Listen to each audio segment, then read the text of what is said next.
Boa tarde, amigos. Aqui os fala o Matheus Tiburcio do canal Cicatron. Em primeiro lugar, queria pedir a todos vocês que se inscrevam nesse canal, que deem um like e que se inscrevam no meu novo canal, que era sobre. É só sobre cultura pop, temas correlatos à cultura pop, que é o canal Mangaton, certo? Cujo link está aqui na descrição. Eu peço que todos vocês se inscrevam, certo?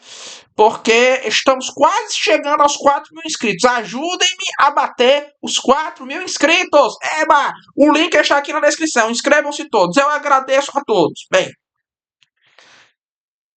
o Ricardo, uma figura muito interessante que apareceu no YouTube brasileiro. Eu confesso, inclusive, que o canal mais interessante que apareceu no YouTube brasileiro nos últimos 2 anos foi o Ricardo Feltrin, de canais influentes, certo? É o seguinte, o jornalismo brasileiro teve várias mudanças. Foram várias mudanças mesmo, muitas das quais eu nem posso mencionar aqui.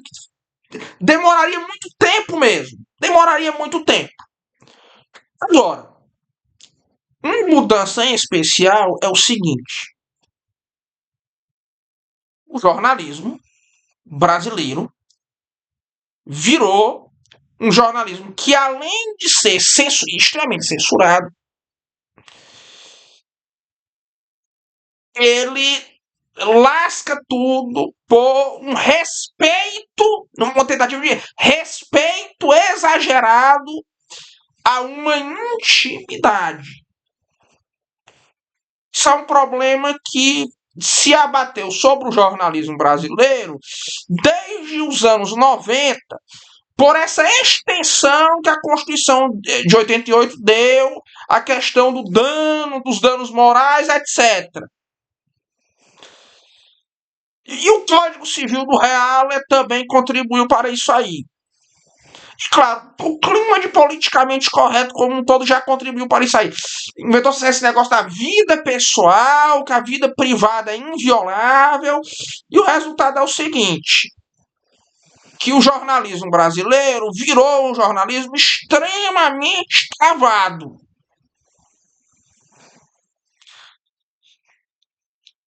O Olavo de Carvalho já aludiu a isso. Se o meu pai, ele era da NJ, então ele tinha sempre muito acesso a isso aí.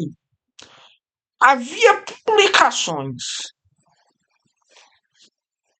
que circulavam entre jornalistas, revistas que circulavam entre jornalistas, revista Meio Mensagem, por exemplo, coisas que circulavam lá entre eles, que eram os únicos lugares onde se podia falar de tudo. De forma que os jornalistas sabiam muito mais do que a população em geral, certo? Por exemplo, a causa mortis real do Glauber Rocha, que eu não vou aqui falar qual foi. Ela não foi amplamente divulgada na imprensa geral, mas nas revistas que circulavam entre os jornalistas, foi dito o que era, de fato. O que aconteceu na morte de Edmund Safra, certo? Que foi uma das mortes mais estranhas do Brasil. A imprensa meio que evitou especular. Mas nos periódicos que circulam entre essa gente, falava-se disso aí. E com o tempo, esse aspecto foi só piorando cada vez mais. Em parte com medo de processos judiciais, em parte com medo de evitar um sensacionalismo, né? E acabou que, pasmem, a imprensa sensacionalista brasileira virou o reduto da cultura, ironicamente, e o Ricardo Feltrin é a pessoa que, depois de muito tempo, rasgou esse véu. Ele rasgou esse véu. E por isso eu respeito. Por isso eu respeito. Porque ele fala das coisas conforme ele sabe. Ele fala do que ele sabe. Certo? Como, de fato, se faz ainda, até certo ponto, no jornalismo do resto do mundo. O jornalismo do resto do mundo ainda fala coisas sobre as pessoas, sobre a vida pessoal das pessoas, que no Brasil seria algo inaceitável. Por exemplo, né, os jornais franceses, quase todos eles repercutiram a notícia de que o Obama, né, naquela carta, de que aquela carta recente prova que o Obama é um social. No Brasil, isso jamais seria. Né?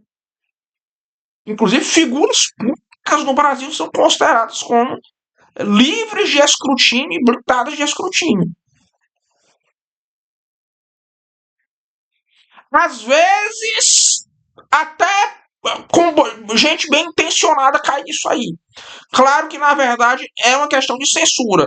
O Brasil é um país que procura Freedom of Press Index, né? O Brasil ele tem índices de liberdade de expressão e liberdade de imprensa que são comparáveis por ONGs internacionais a países da África, certo? Existem países da África que têm imprensa mais livre que o Brasil. E o Ricardo Feltrin ele se levanta como alguém que faz um jornalismo independente, fala as coisas de que eles. Ponto claro. Não é tudo o que se pode falar aqui. Por exemplo, eu mesmo. Eu falo aqui nesse canal porque eu sei. Agora, outra coisa é você querer manter um véu exagerado do segredo.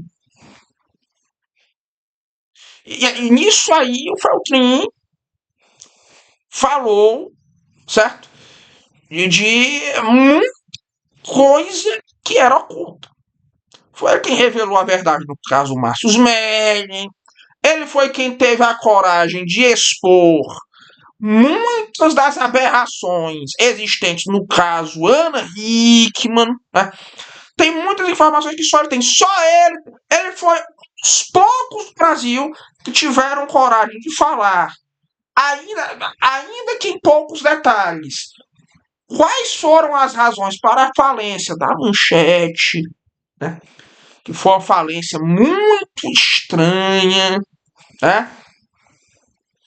Falência muito estranha, aparentemente repentina, mal entendida.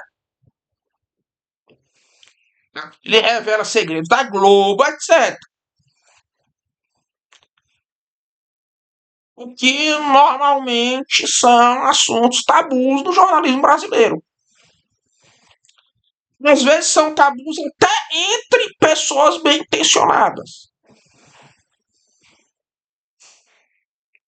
Deixar claro o seguinte, eu acho que o Feltrin é um sujeito bizarro, como eu também sou um sujeito bizarro.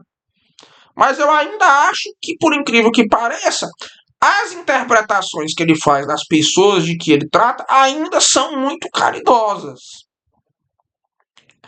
Eu tenho a impressão, por mais que ele fale o que normalmente é oculto, até certo ponto, claro, eu ainda vejo no Feltrin um certo grau de prudência.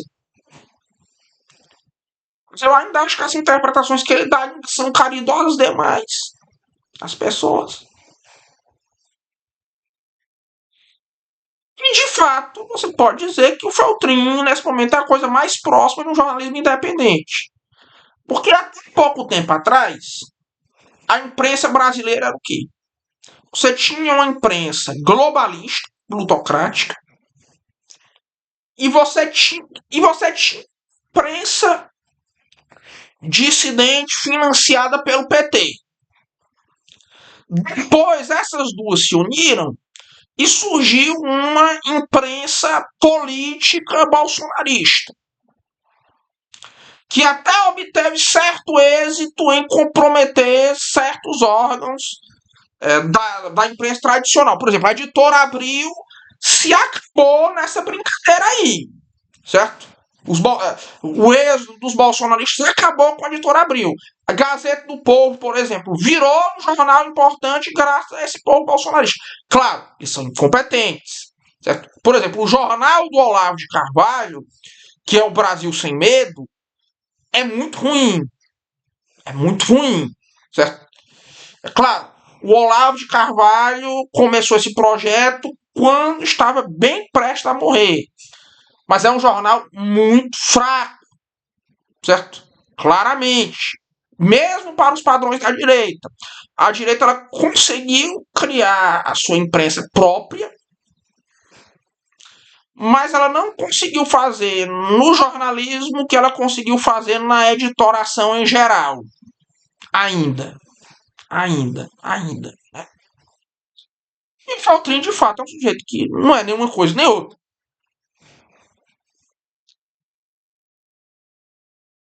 Por exemplo, ele consegue ser crítico da Lava Jato e do feminismo ao mesmo tempo.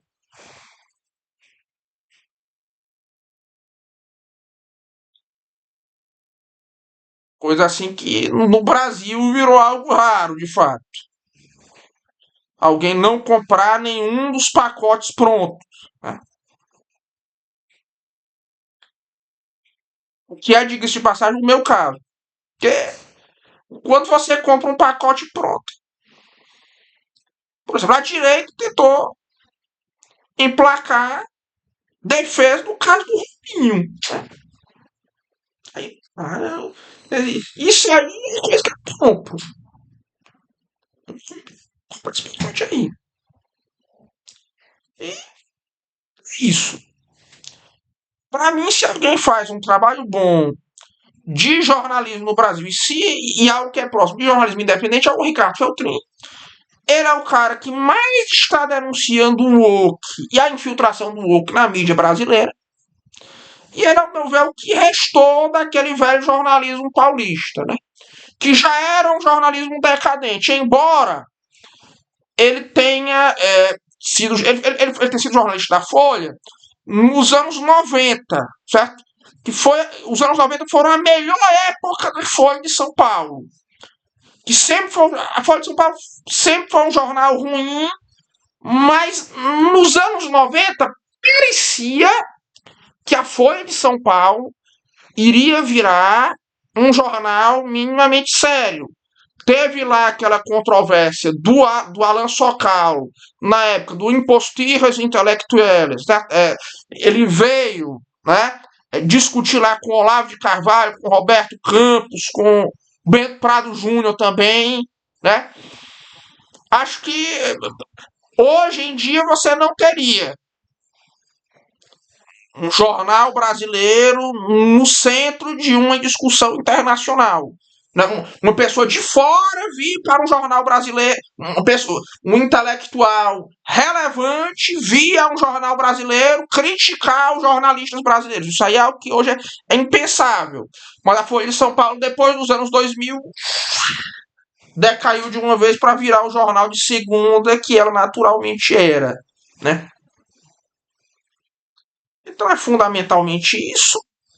Um forte abraço a todos e boa sorte, Feltrin. Estamos aqui com você. Inscreva-se no Mangaton. Estamos quase chegando aos 4.000 e é isso. Pois um forte abraço a todos e até logo.